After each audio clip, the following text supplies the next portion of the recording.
రాష్ట్రంలో హైడ్రా పేరుతో విధ్వంసం కొనసాగుతుందని ఎమ్మెల్సీ కవిత విమర్శించారు. గతంలో ఎల్ఆర్ఎస్ వద్దన్న కాంగ్రెస్ నేడు ప్రభుత్వంలోకి రాగానే ఎల్ఆర్ఎస్ కట్టాలనడం సరైంది కాదన్నారు. హైడ్రా పేదల ఇండ్లను కూల్చడం సరైంది కాదని కవిత సూచించారు.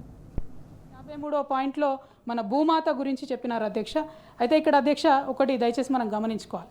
ఇవాళ ఓవరాల్ మార్కెట్ సెంటిమెంట్ చూసినా, రియల్ ఎస్టేట్ చూసినా, రిజిస్ట్రేషన్లో వచ్చేటటువంటి ఆదాయం చూసినా అధ్యక్ష 33% పడిపోయింది.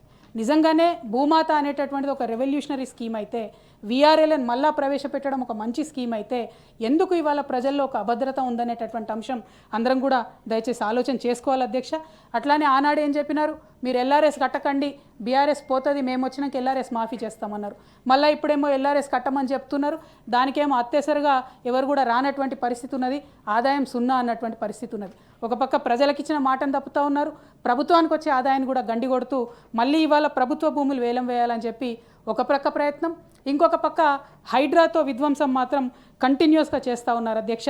ఇది కరెక్ట్ కాదు. దీన్ని గవర్నర్ ప్రసంగంలో తమరు పెట్టడం, దాని తర్వాత ప్రభుత్వాన్ని ప్రజల్ని తప్పుదోవ పట్టిస్తున్నారని చెప్పి నేను భావిస్తూ ఉన్నాను.